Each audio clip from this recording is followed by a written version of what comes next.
What's going on, everybody? Welcome back to NerdWide Podcast, episode 15, where we're going to talk about all the nerdy stuff that's been in the news for TV, movies, and gaming. Of course, I'm your host, Tyler Haynes, with my man, the co-host, Mr. Chris Rivers. How's it going, Tyler? Listen, we did a little two week breaker, if you will. This Uh-huh. past week we took a break off. Nashville had its snowpocalypse of, we usually have one of these every 3 to 4 years, give or take. I know Yeah. here where I am, we got 3.5 inches of snow that's already on top of about an inch and a half of ice, and Yeah. had unfortunately had to call out of work 2.5 days of the week, and then it's been a mess. How about yourself, sir? Yeah. Oh, I've been out all week.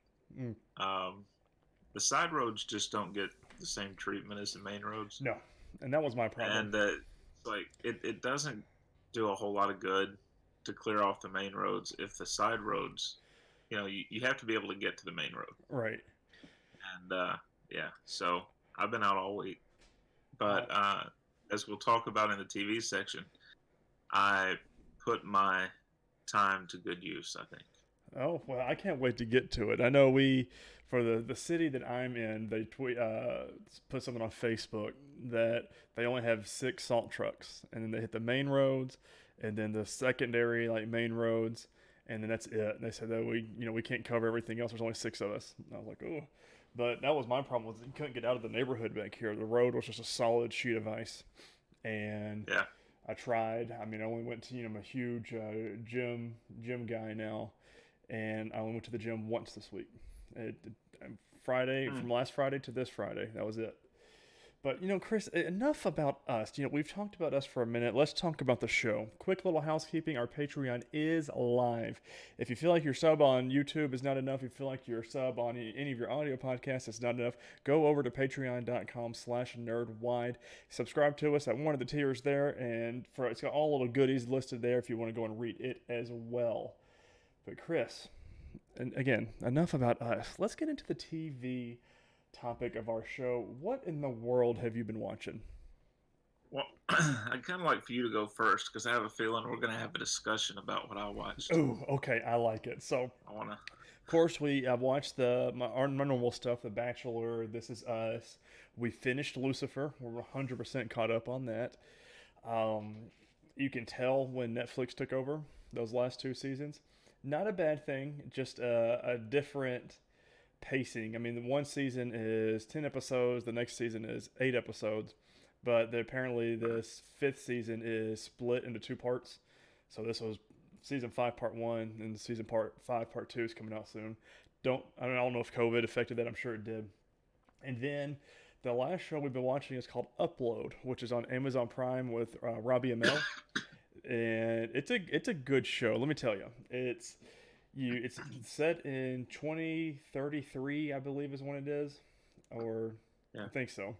And you can upload your mind into a digital mainframe pretty much, and you live there. But like you can communicate with the real world and stuff like that too. It's kind of cool.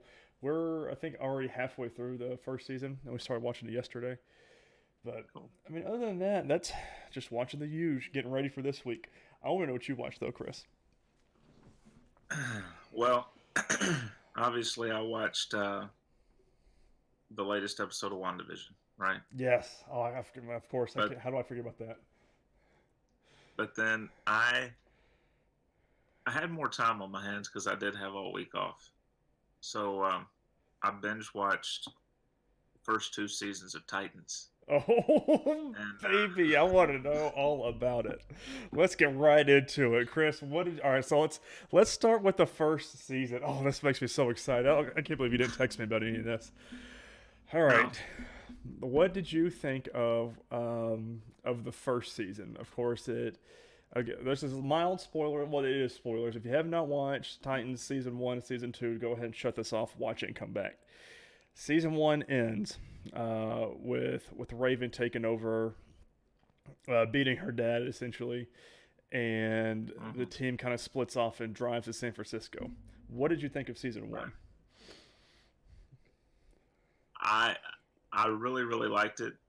I'm usually a sucker for the first season of a show like this because it lays the foundation. You Mm-hmm. get all the backstories. You get the formation of what's coming up in the next few seasons. Casting was amazing. Mm-hmm. I don't think there's a bad casting in the bunch. Um, I There are a couple of characters that I'm just kind of like meh, Mm-hmm. just because they don't flesh it out as much as I'd like as far as the team dynamic. Um, I'm and those couple of characters. It's nothing against the actors. I just Hawk and Dove are Yep. not really I my don't favorite. I don't feel like they were written 100% well as they should have been. Right. Uh, Alan Richson, though, is one of my favorite actors. You know, he's Aquaman in Smallville. He's Thad Castle in Blue Mountain State. I mean, he's in a bunch of stuff. And Mm-hmm. he is the one, if you want to know what's going on behind the scenes on Titans and stuff, follow him on Instagram because he is posting stuff all of the time. And his most Yeah. recent one, he posted a video with the guy that's going to play Jason Todd. So, and he's in Mm-hmm. the background while he's at a table with Donna. So I'm like, So, oh, I'm telling you, dude, it's So it's I don't know. I just felt like the dynamic would have been better. I think what bothered me was it's more unique for Jason Todd and Dick Grayson to be the only people there without abilities. mm-hmm. You know what I mean? Especially for Dick being kind of the leader of the team, but not having abilities while everyone else has them. Yeah. And having more people that don't have abilities just seems to, I don't know. It's Now, kind of like, all right, you can fight, you can distract people, but outside of that, what do you do? right. I have to ask, did you see what I was talking about? The whole first season having that bluish, blackish tint the whole way through. Mm-hmm. Like there was no Mm-hmm. sunshine and rays. I understand it's a tone piece as well. But I was like, come on, the whole season, let's do a little bit better. They got better with it with season two, but season Yeah. one, that's all it was. And now the second question I have here, and this is, I guess this is season one here. Do you feel like that it they had too many characters? They were throwing too many at you. Yeah, a little bit. I mean, it was almost like after they got through the first, what, two, three episodes, they tried giving certain characters their own Mm-hmm. episode to explain their backstory. But I think the first season's only, what, 11 episodes Yeah, it's or not a something long like one. that. So in season two, I think it's 13.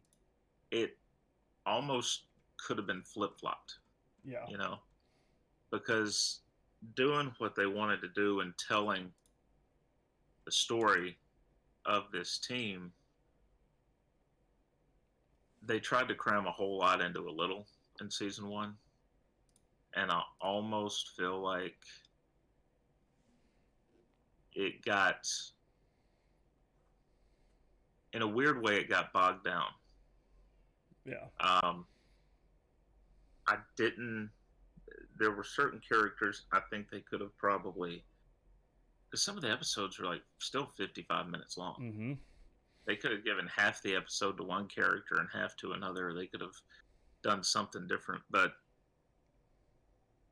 I don't know. It At one point in the first season, I was kind of thinking, I kind of wish this was paced differently Mm-hmm. because I was just, it wasn't that I was bored, but it was like, all right, let's get back to the main story here. Yeah. You know, we're giving these characters background, but I want to know what's going on with Rachel because the first season is really all about Rachel and Dick. Mm-hmm.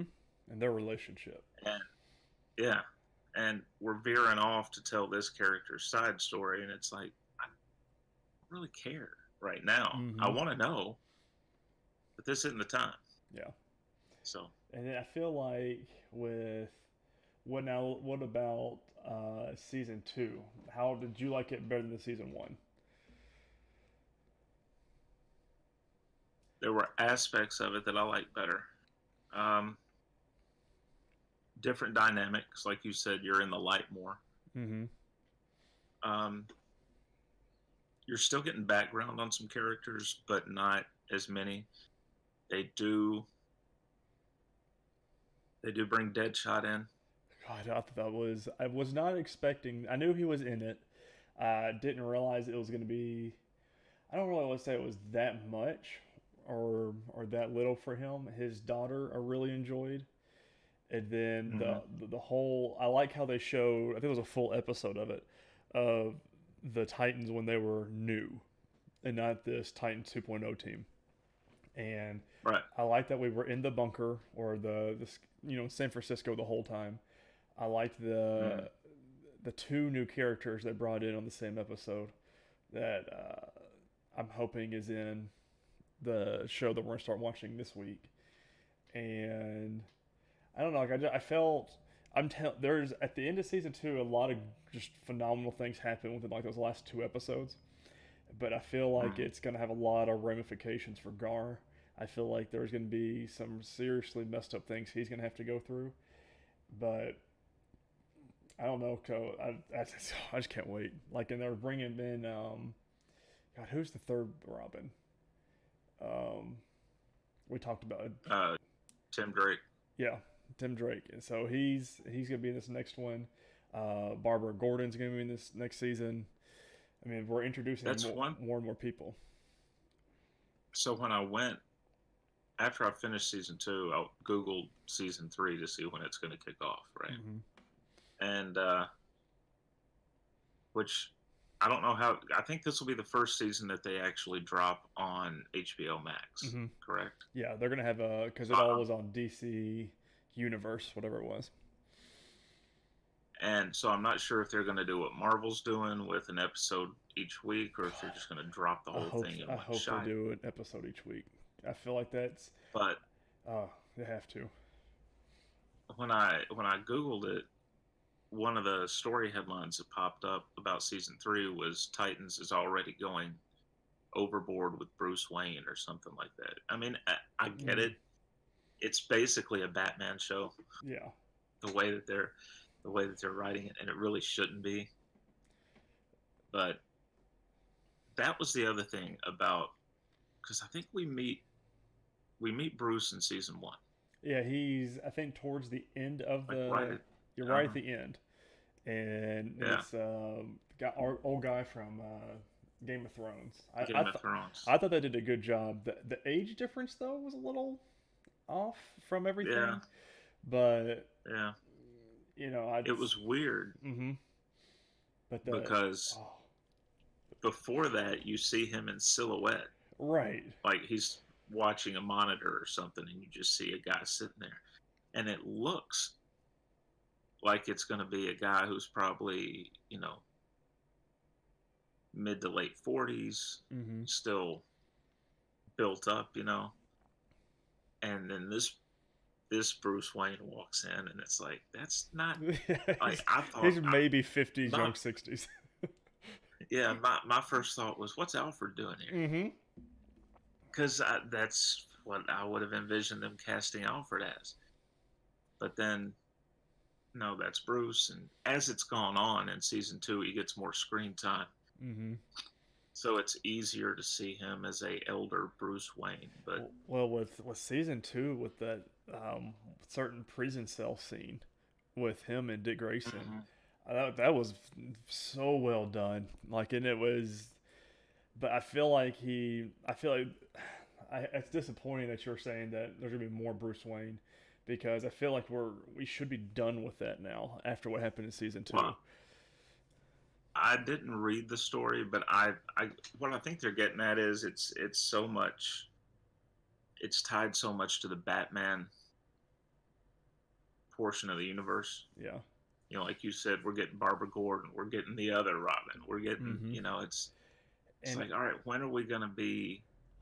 This would be the time to start digging into some of the other characters' backstories. I'm pretty sure that this is connected to the DCEU as well. Let me double check, because I'm pretty sure that it is Titans connected to DCEU. let's see, this is from 2018, so I doubt this is going to be in there. Continuing what should share traditional. I would say. So I mean, it's rumored that it's connected, but I'm really glad you watched it. Are you going to keep watching? Is my question. Yeah. Okay, good. Yeah. Because it's at first it took a couple episodes to get into the show and get into the acting and the tone of what they were setting up. But once I got in, oh man, I was all in. I still am all in, and it's fun watching Alan's Instagram of what's going on. And well, that's probably a minor spoiler alert, or maybe a major one. You said that he shared something on Instagram recently with I forget the actor's name that plays Jason Todd. no, it was sorry, it was Tim Drake. Oh, okay, Tim Because he Drake. was in the background playing on his cell phone while him and Donna were filming a scene.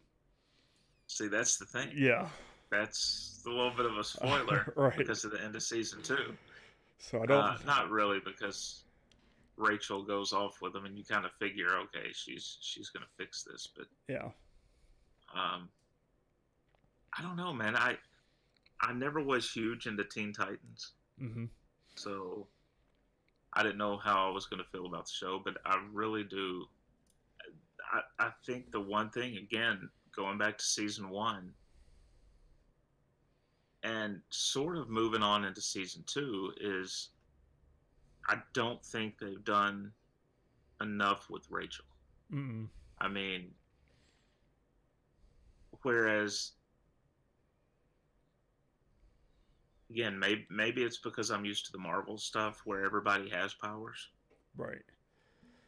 But, and I thought it was interesting, early in season 1, they say, well, she's the destroyer of worlds. And I'm thinking, she looks nothing like Daisy. Mm-hmm. Okay. That's not Quake, please. No. But Marvel routinely shows characters trying to not only come to grips with their powers, but fine tuning how they control their powers. They really haven't done that with her. They've shown her lose control a few times, but she hasn't really undergone this sort of training. Well, that was the thing. Like, go ahead. I thought having her dad there for those brief few episodes, and Seamus Dever, by the way, I know him from Castle mainly. Yeah. Great job in that role. I thought that would have been the time for him to have taught her, had a scene or two of him working with her on her powers and how to control them. But they didn't. And I don't know, it felt like a missed opportunity. That was one of my things. Like the first couple episodes, they show the younger Titans training in the training room, and then she loses control of her powers at one point against Jason Todd.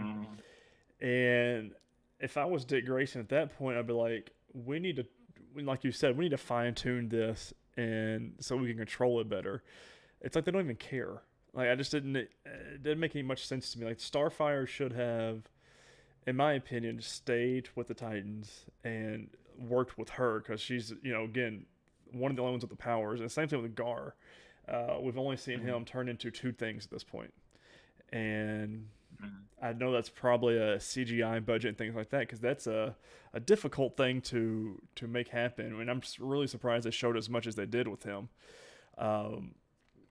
But I don't know, man. I'm all in on this show. It's going to be so much fun. I can't wait for season 3, especially. I didn't even think of it until you said it just a minute ago that it's going to be on HBO Max. This is its first time on there. So I'm sure there's going to be a different budget. There's going to be, and they know what they're wanting to do with this route as well. Right. And please help me, God. You guys need to do a 1 episode a week, just because you've seen what it does with WandaVision.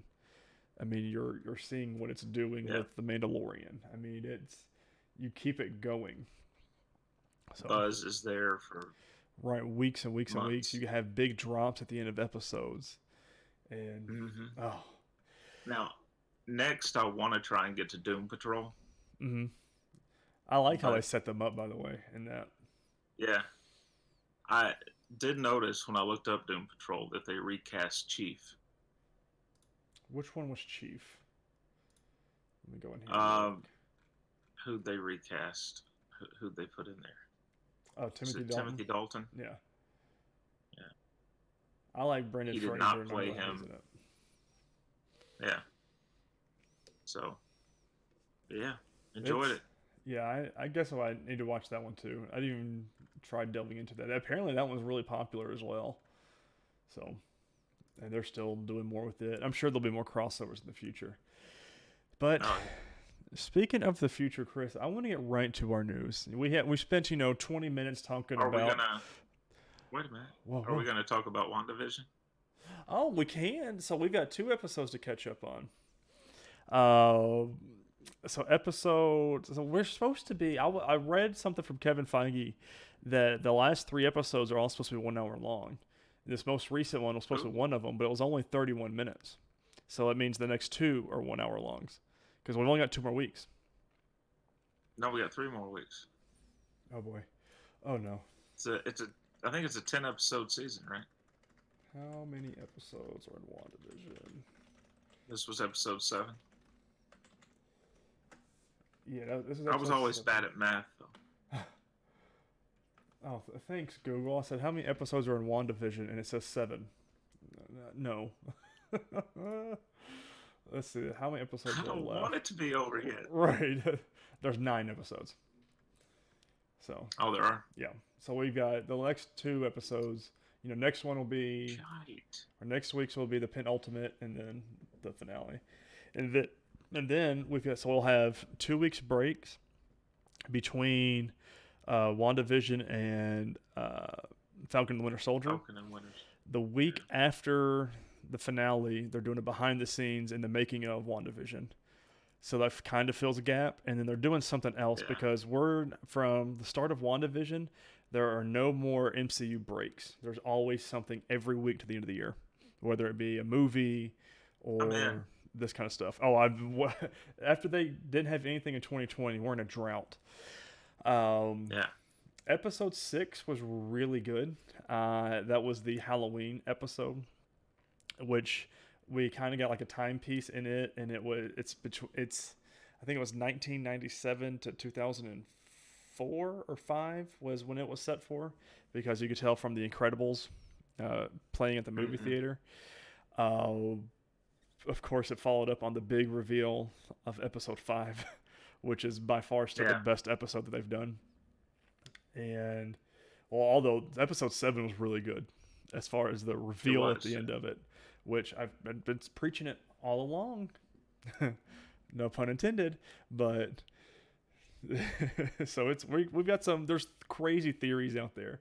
And our buddy BD from Comic Book, he asked the actor and or actress in January, the character that he or she was playing, if it was what was revealed in episode 7, if there was any relation to it.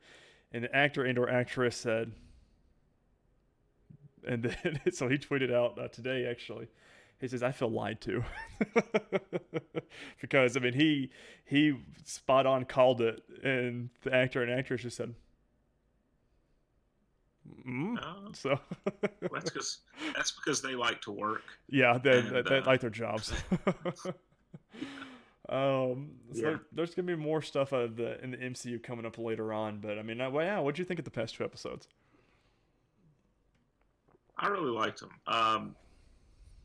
The thing about it is, like you said, the reveal at the end of this one, it looked like that's the way that it was going. What I'm curious about, and I don't remember if I sent this to you. I want to say it was on Screen Rant. There was an article up with the theory that the commercials have been alluding to the different Infinity Stones. Yes, that we talked about that the last episode. Oh, the different Infinity Stones. Yeah.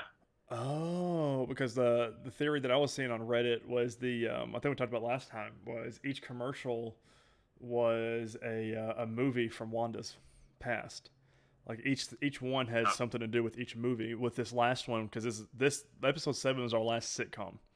Everything else is not going to be a mhm. sitcom anymore, and so it ended on the end game, and it kind of dealt with it. But I've got a different thing on my. Let me see if this is spoilery at all, because I don't think it Well, is. they this commercial dealt with reality, Mm, and they mentioned some of the others. Like the one in 6 was the Yo Magic the shark. yogurt commercial Mm-hmm. with the shark and the kid just sitting there. He couldn't get it open, so he wasted away. Mm-hmm. Um, and I forget which stone. I think it was like the Soul Stone that they were saying that would match up to. And That's it was crazy. just, yeah, or maybe it was the Time Stone. But yeah, they've mapped them out. I think it's on a Reddit thread too. Oh, I'm Um, gonna have to. Dude, how each commercial there's so many connects. theories, and I love them. Like I love just delving deep into these. And there's one on Yeah. here dealing with this commercial. Was the Nexus? It was supposed to be like a pill or something like that, or medicine. Mm. And this is from Marvel Facts on Twitter. In the comics, the Nexus is a cross dimensional gateway which provides a pathway to any possible reality in the multiverse. Each reality had a Nexus being. Wanda was one of them in the comics. These beings are being monitored by the Time Variance Authority, who Owen Wilson is with in Loki. So that's what they're saying, like connecting all this stuff. We'll see though. I mean, there's still a big character. There's a couple characters we haven't been revealed yet. We got a new superhero, which I cannot wait to explore more. Like that him or her is going to be in a movie coming up. I put all my life savings on it, and then we don't know who the big aerophysicist is or the aero engineer or whoever it is. Remember, she called somebody or texted somebody in episode Hmm. 4, and that is supposed to be a huge reveal. And I'm pretty sure everyone is saying that's going to be the biggest. That's going to be the big reveal everyone's talking about because the lady that plays Is that gonna be Rambo, uh, is that gonna be the one that Elizabeth Olsen yeah, tweeted about? they're saying that it's going to be Reed Richards, is what everyone is thinking. And Paul Bettany's even been talking about it more recently as well. He said, the big reveal has not happened yet. Episode 5 was not what we're all talking about. They said, but it's bigger than that one. And everyone's like, oh, it's got to be the aerophysicist. It's got to be Reed Richards. And we all thought we were getting it this week because of who she met up on the hill, but it wasn't it. I feel like though that's going to be a last episode uh, cliffhanger, like Right. also moment. They're not going to do that this next week. I don't think. I mean, they could, but there's other Right. people saying it's Doctor Strange because of everything. I'm like, he might be at the end of the episode 9, but I don't think so. And then what was the other thing? Wanda's been both villain and hero, so what if we meet Doctor Doom? So that's what people are saying too. It could be Reed Richards or Doctor Doom because they're the same thing. I mean, they're the same degree. Yeah. Um, I don't know. Like I like the aspect of that Wanda was the true villain of this show, but it may or may not still end up that way. Like what a television show. I'm telling you, the MCU knows exactly what they're doing. They're giving just enough to the fans, but then making you wonder more and making more theories. Yeah. They know exactly what they're doing, and nothing in that show is done by coincidence. Neither is anything they do on what they say on social media, what they're allowed to say on social media, and stuff like that. Nothing is done by coincidence. Mm-mm. No. God, I can't wait. We're just gonna have to review. We might have to do an episode where we just review WandaVision as a whole, and do like with Wonder Woman or something like that, and spoilers Yeah. What galore, and we'll go what episode I'm by kind of episode. want what I'm kind of wanting to do myself is go back through all the movies again. Mm-hmm. That's a 23 movie, a long thing if you count WandaVision. It's another movie. So And I don't. if you work in the shows like Agent Carter and Agents of Shield and all that, Oh it's yeah, even longer. yeah, it's even longer. Agents of Shield, five was it 6 seasons, all episode hour long. Something like that. Yeah. Yeah. Oh, but talking of seasons, Chris, we have to get into our news because we got some fun ones this week. Number one, not a big thing, but Umbrella Academy Season 3 has officially started filming, and we're going to Collider.com for this one. And this is by Ali Gamil. Filming on the Umbrella Academy Season 3 has officially begun thanks to a new set photo from Elliot Page confirming the big news. Production on the Umbrella Academy Season 3 seems to be right on schedule. Back in November 2020, this Netflix show confirmed filming would begin in February 2021 on Twitter. Between then and now, fans have been treated to a ton of exciting updates, including the casting announcements for the Spyro Academy, the rival superhero team facing down the Umbrella Academy in the next season. So, I'm pretty excited about that. I mean, that was more of a me thing, but it fit in our universe. Yeah, Um, there you go. but I got some more speculation. We've got 3 news stories here on TV stuff, so I'm gonna. Our third speculation or third news titles has something to do with Marvel, so we're gonna do it last, so we can gamble a little bit more like we do. The CW has ordered a pilot for the Powerpuff Girls live action series. We're going to Variety.com on this one, and Chris, I know what you're thinking. Random, why, who asked for this? But I'm just going to be honest with you. I'm probably going to watch it. Yeah, it's just Yeah. you know how I am with CW. Hold on, let me reload the page here. It wasn't loading up. But we're going to Variety.com for this one, and this is written by Joe Otterson. Okay, Variety, we got to talk about all your ads and the way you're bogging down the computer. All right, the Powerpuff Girls, Powerpuff. I wish you could see my screen. It's just constantly refreshing. Here we go. I'm sorry. Listen, everybody, this is very unprofessional, and it's not working. I'm trying to get to the. All right, the Powerpuff Girls live action series was first announced as being in development back in August. Based on the Cartoon Network series created by Craig McCracken, the new series sees the pint-sized superheroes as disillusioned 20-somethings who resent having lost their childhood to crime fighting. Will they agree to reunite now that the world needs them more than ever? Huh. So, I mean, they just redid the newer one for Cartoon Network, and they just kind of like redid some cosmetics and did a couple more episodes. So I'm very curious about this one, or is it going to be like just a detective show with 3 sisters, or is it actually gonna be like a superhero show? Good day.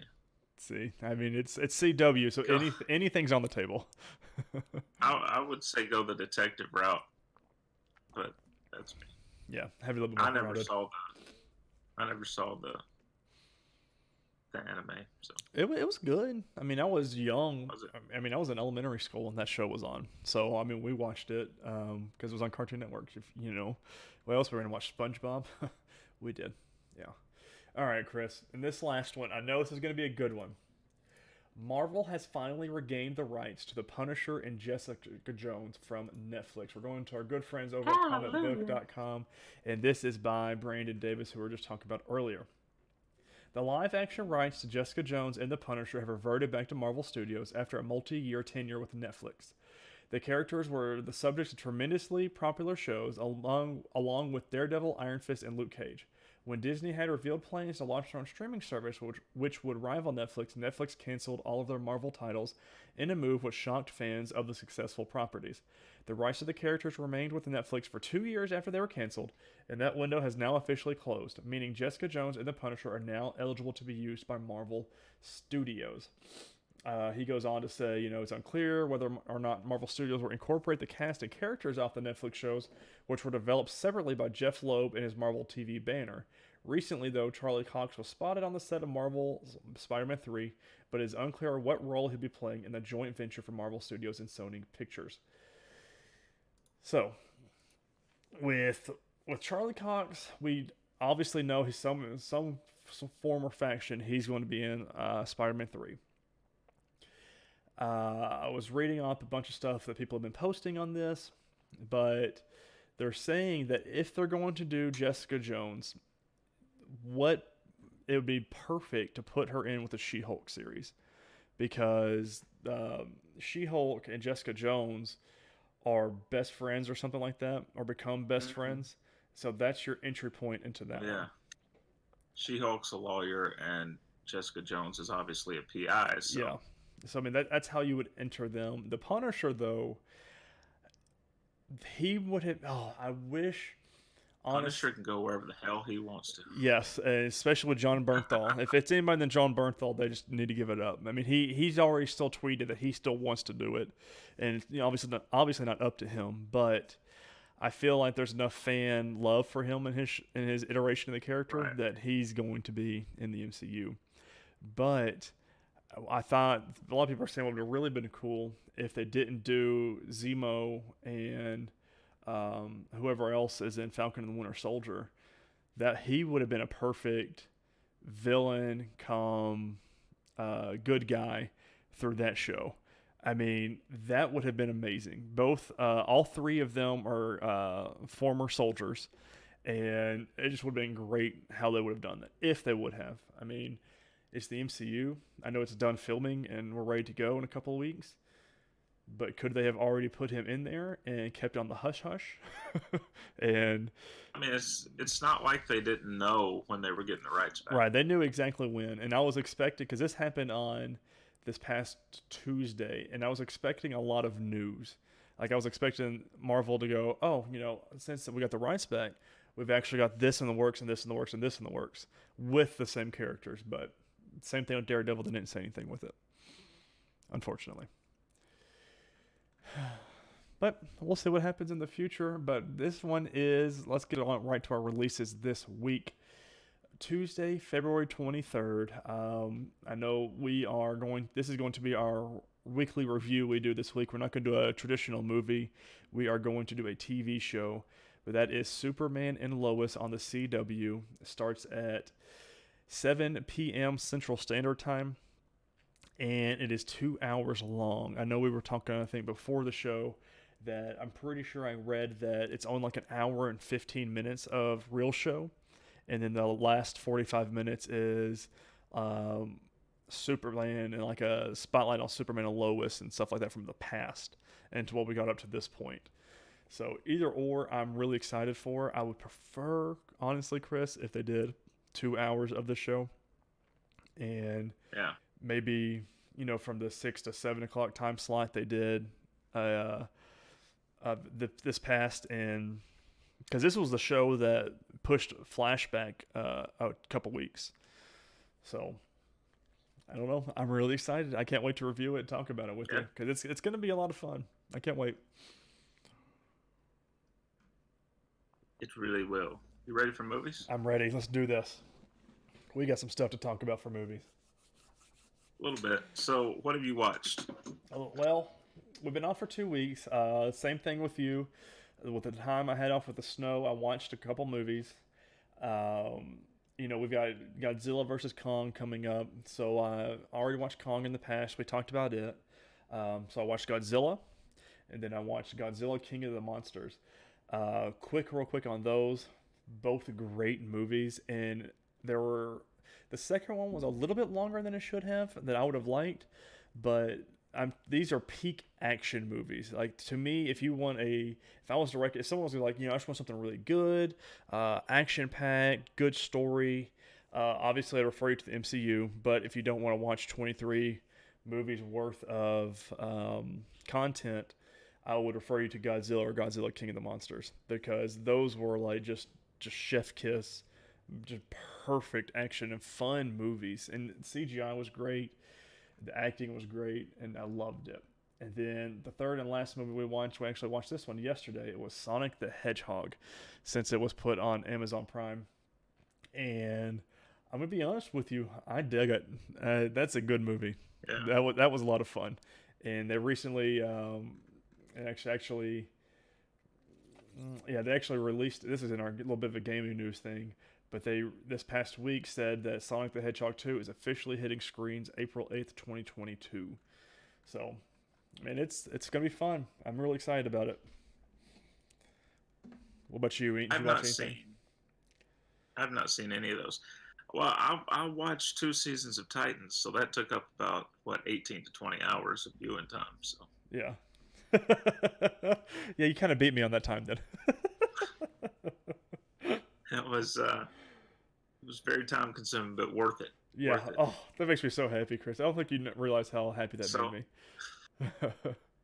so our movie for this week was one I picked. This one um, very different from what we normally cover, what we normally review. It's called One Night in Miami, Mm.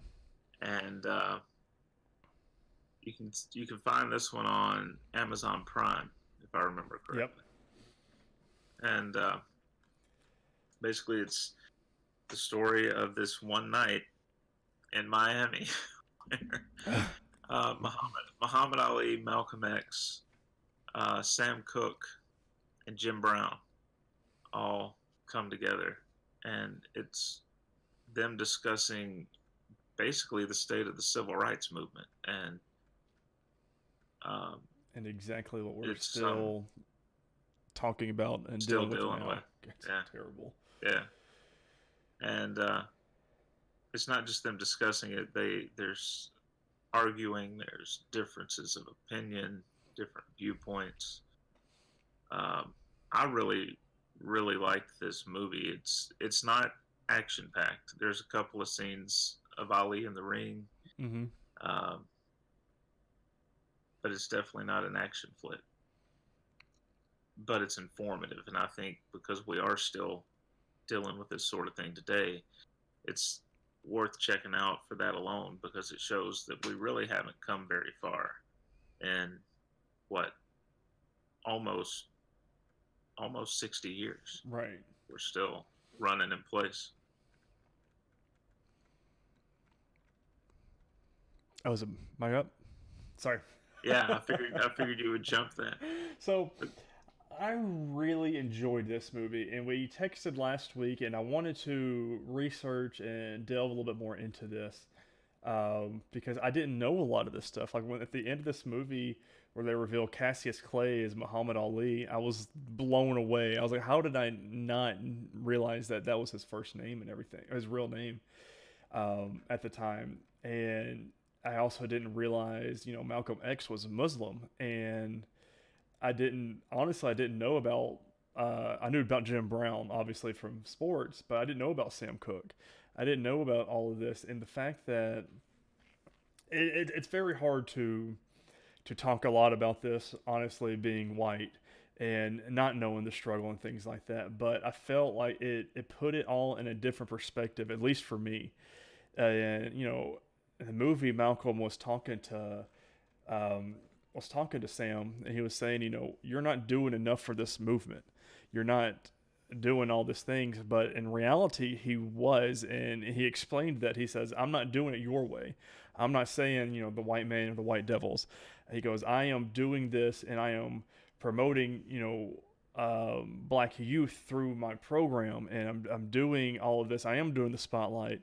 And then at the end of the movie, he sings that song on nighttime television. I mean, Chris, this was such a beautiful movie and so very well done.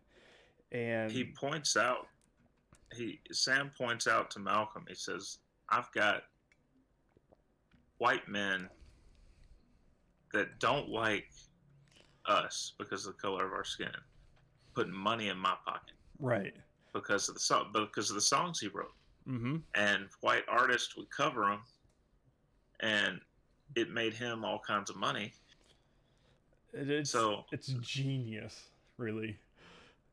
And I loved how they portrayed everything, and of course it's a fictional story of what actually happened that night. Of course, none of them knows, no one really knows what all happened that night. But it's crazy and just awesome to think they were all such good friends as they were, and as close as they mm, were. And to me, I really enjoyed this movie because it's history, and I learned more about it, especially at where I am at 27 years old in my life, and still going. We're still going through this movement and is still going Mhm. through these issues that we should not be having at all in 2021. No. Especially with everything that happened in 2020, that opened my eyes more than anything, really. And quick shout out though to Lance Reddick, who played Kareem X. I was going to meet him in 2020 at one of the Heroes of Villains or one of the cons that were coming, a WizardCon that was coming out at the time. And he's actually Commander Zavala from one of my favorite games, Destiny 2. He is my Vanguard captain. And I mean, even just the role he played was so well done, and like that goes out to every single one of these actors. Kingsley Ben-Adir, Eli Goree, Aldous Hodge, Leslie Odom Jr. Every single person in this movie brought their A game, and it's honestly opened up my eyes to some new actors I will be following from here on out too. Yeah. And as far as my grade goes, again, it's not one of those movies that I typically would watch. It's not one of my action superhero flicks. But Chris, honestly, this is definitely worth every bit of an A plus, 100% for me. Yeah. Yeah. I agree completely. It gets an A plus for me. We When we were texting, one of the things that I sent you, because this takes place in 1964. And one of the things that I sent you was that it was later that same year Sam Cooke was killed. Mm-hmm.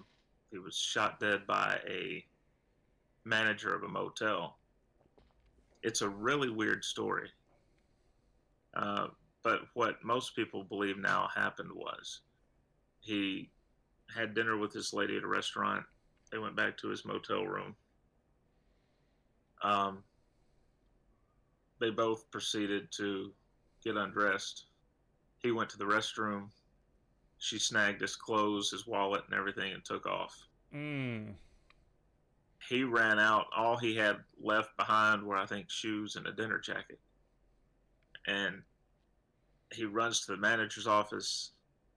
There's a misunderstanding, basically. And she shoots him dead. Terrible. And that's how Sam Cooke dies. Malcolm X was assassinated the very next year. So 2 of the 4 figures in the movie are gone within 2 years of the events that took place. Right. And that's something else. Like I thought it was so good, and how they introduced each of the characters I felt like phenomenal, because they gave a backstory before they even showed them all together and showed them all connected. And Jim Brown's, when he went back to Georgia, and oh man, that one killed me. Like yeah. He was sitting down with this one guy. He was like, "Oh, you're the pride of the state. You're so great, and haven't missed any of your games. Watched all this." And he got drank this guy's lemonade with him, and he was gonna go move like a dresser or something. And Jim Brown stands up and goes to help. He says, "Let me help you out here." And the line he gave, I'm not gonna say any of it, but I was like, geez, that hurts. Like they put him up on a pedestal, and then it set the tone of how African Americans were during that time. You know what I mean? And Yeah. it just, all of their backstories really did. But it was Bo Bridges in that role too. Yeah. And he basically, after he offers to help move the bureau or whatever, Bo Bridges essentially says, we don't allow black people in the house, but he doesn't use right black people. Oh, that it was. And great job by Aldous Hodge, by the way. The look on his face. That's what I'm saying. Every one of these actors, it's because I'm sure they went off of life experiences as well. I mean, that's how you do such greatness in these roles. And man, it really just opened up my eyes to a lot of things, and I'm really glad that you picked that movie. I would definitely encourage people, though, check out Sam Cooke's music, because it really is amazing. And I watched it with my wife in the room, and she was like, "Oh, I love his music." And of course, I've never really, I don't listen to much older stuff, and she recognized his music, instantly. She goes, "Oh, you'll know this song, the ending song that he sung," I was like, oh, I do know that Mm. song. And she was like, yeah, you should. That's it's probably his most popular one. And but yeah, dude, it was great. That was a real good movie. And I think that's honestly the only movie both of us have given an A+ on. Yeah. So Yep. Well, as you mentioned, next week will be episode 1 of Superman and Lois. That'll be oh, the I can't, review. can't wait. Oh, I'm so excited. And then it'll be my turn to pick again. Yes, it will. Oh man, it's gonna be fun. I'm telling you, And Serena Lois is gonna be great. yeah, I'm really looking forward to that one. And I've got some options already on the list for Oh what I'm great. going to pick for the next week. Here's what we'll do. If you've got Uh, options, send them to me, and I will Thursday or Friday night. I'll put it up on the NerdWide Twitter account, and we can let people vote for which one we do, okay, instead of me okay, probably picking the chicken way out. If that's something you want to do, because I think that'd be something to do. yeah, okay. We can do it that way. On to the news, and the first news item comes from Vulture.com's Rebecca Alter. She reports that Bam Margera has reportedly been dismissed from Jackass 4 and has entered rehab. Um, TMZ reports Bam Margera was dismissed from the Jackass 3D follow-up last week after he posted to social media and later deleted an inebriated rant on February the 11th in which he said, Jackass has put me through hell on effing wheels for a year and a half and told fans to boycott Jackass 4 for not including him. Yeah, that'll do it. Yeah. Um, The next day, Majera said he was seeking mental health help for manic bipolar disorder and posted and later deleted a video in which he said, I love everybody and there'll be no bad blood this way. So I know his struggles have been documented fairly well with substance abuse hmm and everything. But, you know, hopefully he finally gets the help that he needs because at one point he was I think he was more successful than Johnny Knoxville hmm out of that group, and at least in front of the camera. Yeah, And that was now, back during my teenage years. I think I was in middle school because he had his own TV show, and the Jackass show when movies were at the top of the box offices. Um, I loved it, and then because I didn't actually get to see this video because I've been following him on Instagram, and it was already deleted by the time I got to it. But he's been I didn't see anything from Jackass because I've been following him for a while now, and but it's been a bunch of like different skaters and skate parks and stuff he's been going around doing with his wife and kids, and I just didn't. I mean, of course, you only show the good things. Anybody does shows the good things on camera. They don't show what's really going on, and but I'm glad that he's actually entered rehab. I'm curious if he is able to come back to Jackass because he's already said in another video that there's no bad blood between any of the characters and I can't forget the writer for it, Trey something or something Trey. Anyways, he said I don't want there to be any bad blood. He says because I need help and obviously he's getting it, which is phenomenal, which is great for him. yeah, absolutely. Um, the next bit of news comes from Collider and Benny Mancuso. Andy Muschietti's The Flash adds Sasha Calle as Supergirl. And if you go to the article, it says you can watch her reaction to being cast. Have you seen that video yet? Um, no, I haven't. It's really good. I advise everybody to just Google that and find the video. It's maybe 45 seconds long. No, I have. I see the video posted here. I'm not going to watch it right now. I mean, there's not too much to read here with the article. It's mainly the headline is the big announcement and the video reaction. Muschietti did say he saw more than 400 auditions. Good lord. The U.S., Argentina, Brazil, Mexico, Colombia. talent pool was truly amazing, and it was very hard to make a decision, but we finally found an actress who was destined to play the role.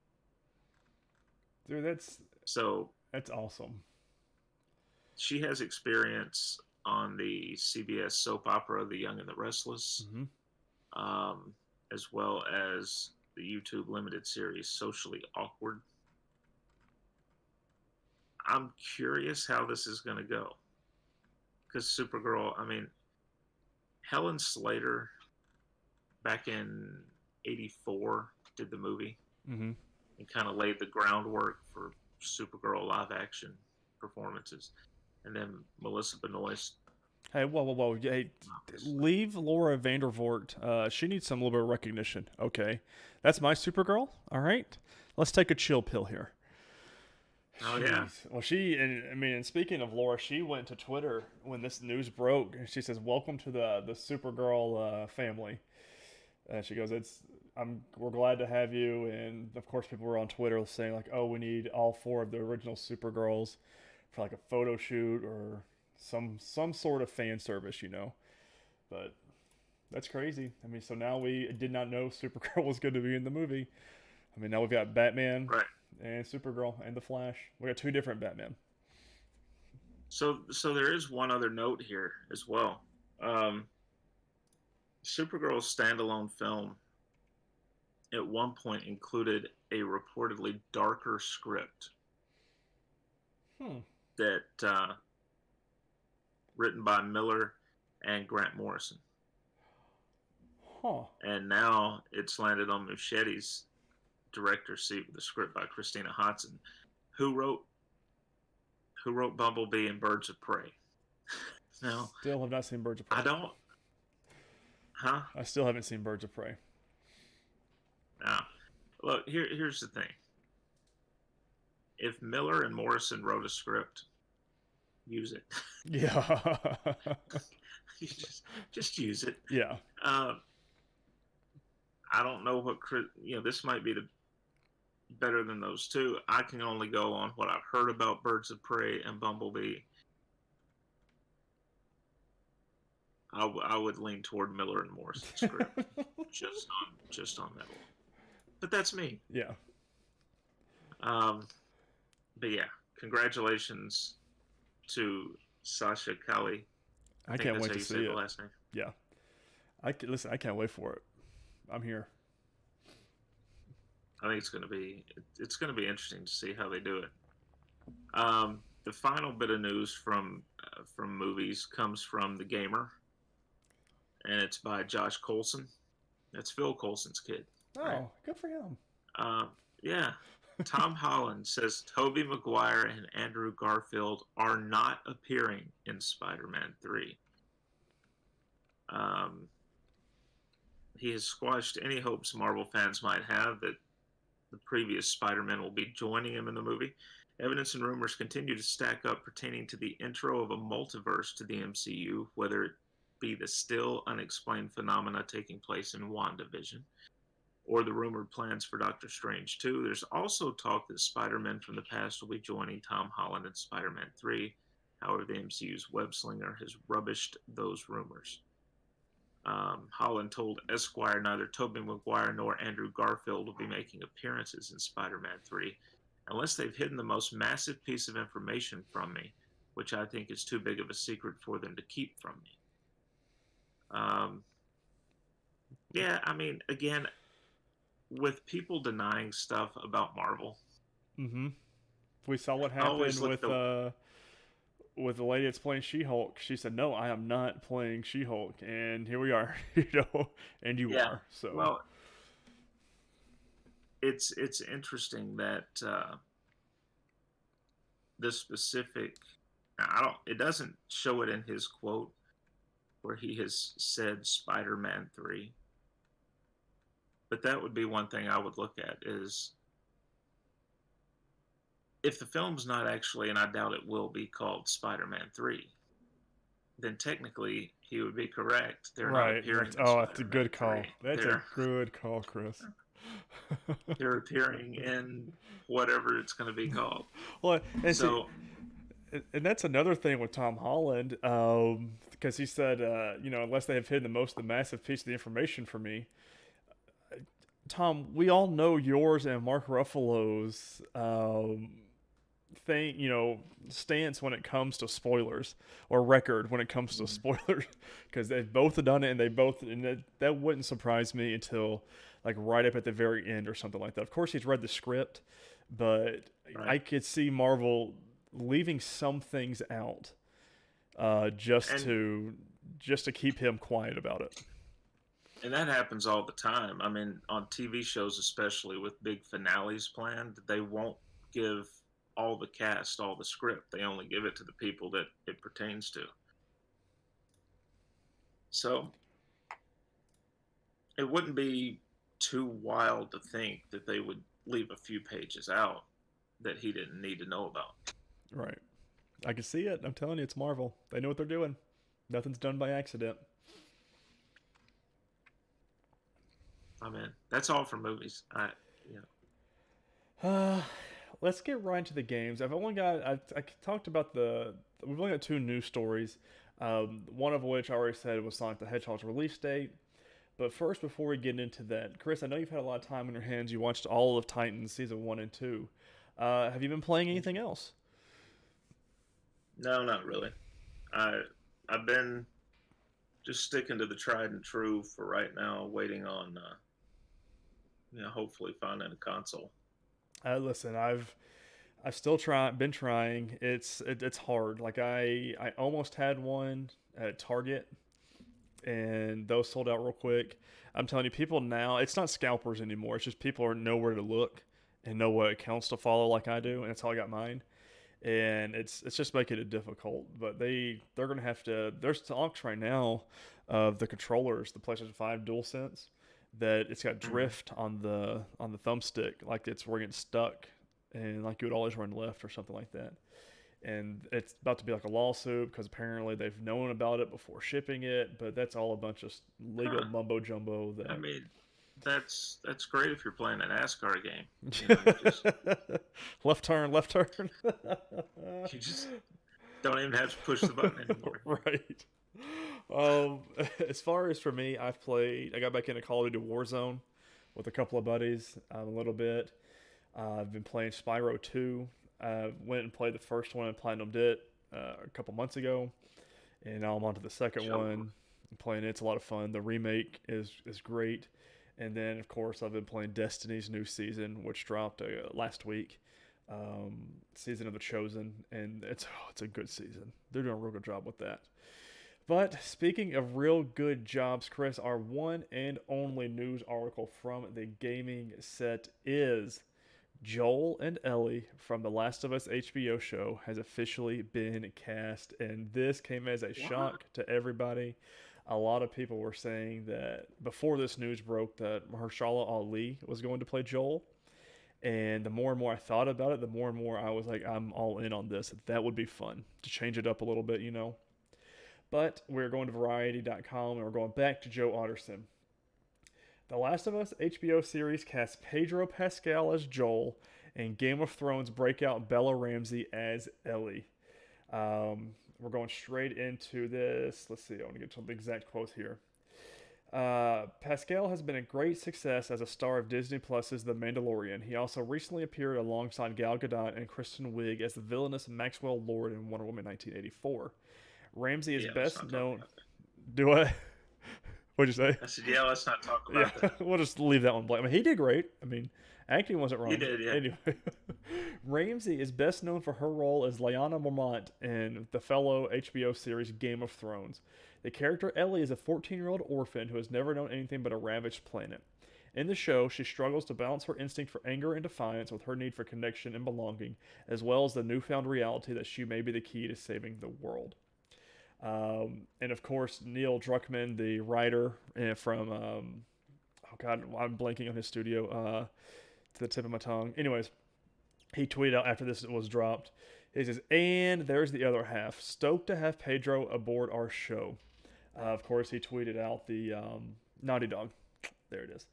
I knew it was there. And he recently tweeted out. He's the one that tweeted out both of the casting news because he's still the writer for the show, and that makes me even more excited. But I've got a tweet from Troy Baker here, who is Joel in The Last of Us 1 and 2. If I can find it, I should have had this on hand. This is my fault. Here we go. He said, cannot wait for you to show me a side of Joel I never knew, Pedro. Congratulations. And I know it's not big, but that means a lot when you have your original voice actor excited for you. And of course, there's been a bunch of fan art of both of these characters on the show, and like their faces on top of the video game faces. And I'm gonna be honest, I am all in. I know that Pedro Pascal. We've seen him in so many things at this point. I have no doubt in his acting ability. I'm very curious to see what route they go because Joel is a very Southern Texas born and raised character. I'm very curious to see if they go that way, if they're going to make him real Southern like that. But I'm all in. Yeah, it's interesting. Did you see this week's Play, Watch, Listen Not yet. podcast? They talked about it, and Troy said that he actually got a heads up Oh, well, that's cool. before the announcement came out. They were like, "Hey, we've made a casting decision on Joel, and here's who it is." So I don't know how far in advance. I don't remember if he said how far in advance he had noticed, but they told him before they made it public. Now, I wonder, and this is just me speculating and kind of hoping, really. I wonder if those two will ever talk before he starts filming, and because it's a very emotional character, Joel is, and same thing for same thing for the voice actress who plays Ellie, and the actress that's going to play Ellie, Ashley Johnson, and I had already deleted the article. I already forgot her name, her first name. Anyways, I'm very curious to see if they'll do the same thing, because they're both very emotional characters. Bella Ramsey, sorry. So I feel like that would be a really good call to have. Be like, hey, this is the route we're going with. Neil Druckmann and Ashley and Troy, they're all real, still close, good friends. And they hang out and talk often too, as well. I wonder if they'll have any creative pieces to give into the show as well. I would love to see both of them as an extra or something in the show. That would be a lot of fun to me. Yeah, yeah, definitely. I can't remember if either of us. I don't think I did. I don't remember if you had Pedro as one of your options for Joel. No, I didn't. And I definitely don't think either of us had Bella no as an option. The thing with a character that's that young, sometimes it can be beneficial if you find an actress or actor, depending on what's needed, who's maybe 20, somewhere in there, a little bit older, so that they can kind of play the experience, especially if it's a little more mature character. I mean, we'll see. Personally, I think she'll do fine, but that was what I based my predictions off of. Was you might want to go a little bit older, someone who looks that age or who can look that age. Well, man, that's with Disney though. Disney, for their little high schoolers that they always put on their shows, they're like older 20s most of the time. I know Wizards of Waverly Place, the guy that played the oldest brother, he was supposed to play like a 17-year-old on the show, and ultimately, I mean, he was like 26, 27 when he was on there, and I'm like, that blew my mind as a young little lad, but I don't know, man. It's going to be, I'm really, really excited, especially since that Neil Druckmann is one of the writers for the show. That means it's not going to astray from his vision, and the fact that HBO Max and Universal are like, no, this is your show. Make it, it means the world to me as someone who really loves those stories from The Last of Us. Right. But all things must come to an end. We've got 3 game releases this week.